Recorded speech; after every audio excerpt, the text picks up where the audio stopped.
Iran Israel యుద్ధంలో వ్యూహాలు పదును తేలుతున్నాయి. ఓవైపు చైనా ఇరాన్ కి సీక్రెట్ గా సాయం మొదలుపెట్టిందనే ప్రచారం సాగుతుండగా సడన్ గా ట్రంప్ కూడా తన వ్యూహం మార్చుకున్నట్లు కనిపిస్తోంది. ముందు ఏ క్షణంలోనైనా ఇరాన్ అణుస్థావరాలపై దాడి చేస్తామని చెప్పిన ట్రంప్ ఇప్పుడు తాజాగా న్యూక్లియర్ డీల్ కోసం మరో 14 రోజుల గడువు ఇస్తున్నట్లు ప్రకటించారు. ఇంతకీ ట్రంప్ ఇలా చెప్పడానికి కారణమేంటి? What's the story? వార్ జోన్లోకి చైనా ఎంట్రీ, ఇరాన్ కి మద్దతుగా చైనా సీక్రెట్ ఆపరేషన్, 2 వారాల గడువు పెట్టి ఆసక్తి రేపిన ట్రంప్.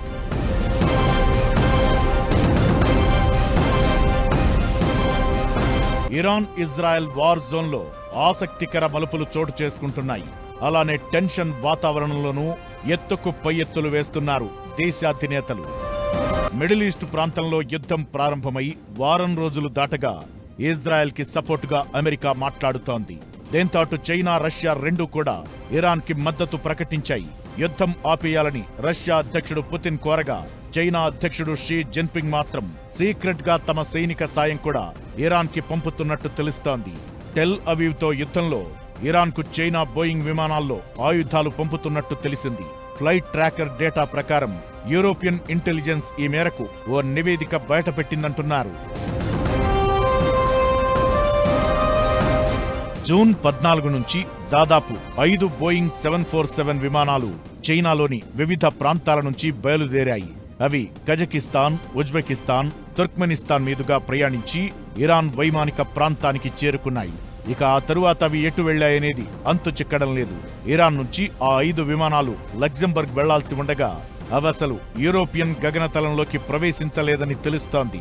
సాధారణంగా బోయింగ్ విమానాలను రవాణా కోసం వాడతారు. కానీ యుద్ధ నేపథ్యంలో ఇరాన్ కు డ్రాగన్ మిలిటరీ సాయం ఈ విమానాల నుంచి అందిందని చెబుతున్నారు. ఇరాన్ సుదీర్ఘకాలం నుంచి చైనాకి మిత్రదేశం. అమెరికా కనుక బలప్రయోగానికి దిగితే చూస్తూ ఊరుకోమని చైనా ప్రకటించింది కూడా అందుకేనంటారు.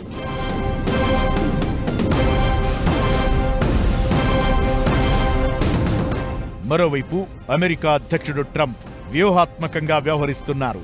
ఏ క్షణమైనా అమెరికా డైరెక్ట్ అటాక్ కి దిగే అవకాశముందని లీక్ చేస్తూనే అణు ఒప్పందంపై చర్చలకు మరో 2 వారాలు గడువిచ్చారు. ఈ 2 వారాల్లోపు కనుక తమ దారికి రాకపోతే దాడులపై నిర్ణయం తీసుకుంటామంటూ ప్రకటించారు.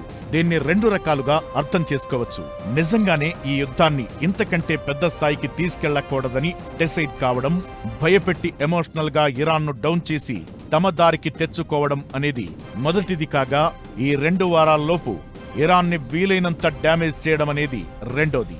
నిజానికి G7 సదస్సు నుంచి మధ్యలోనే ట్రంప్ అమెరికాకి బయలుదేరగానే ఏదో జరగబోతోందన్న బిల్డప్ కనిపించింది. దానికి తోడు ఆయన సీజ్ ఫైర్ కాదు, రియల్ ఎండ్ కావాలి, ఖమేనీ ఎక్కడ దాక్కున్నాడో మాకు తెలుసు, లొంగకపోతే చస్తారంటూ వార్నింగ్ కూడా ఇచ్చారు. అయితే ఆ తరువాత మేక్ ఎ డీల్ అంటూ 2 వారాల గడువిస్తున్నట్టు చెప్పుకొచ్చారు.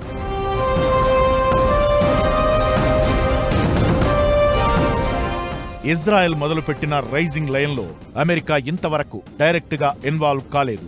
కానీ ఇజ్రాయెల్ చేస్తున్న దాడుల్లో ఇరాన్లో రక్తపాతం చోటు చేసుకుంటోంది. భీకర దాడుల్లో చనిపోయిన వారి సంఖ్య 1000కి చేరింది. అయితే ఇరాన్ కూడా తగ్గడం లేదు. ఈ సమయంలో అమెరికా ప్రత్యక్ష యుద్ధానికి దిగితే పరిస్థితి మరింత దిగజారుతుంది. అందుకే అటు చైనా రష్యా ఇరాన్ కి మద్దతుగా రాగా ట్రంప్ కాస్త వెనక్కి తగ్గినట్టు కనిపిస్తోంది.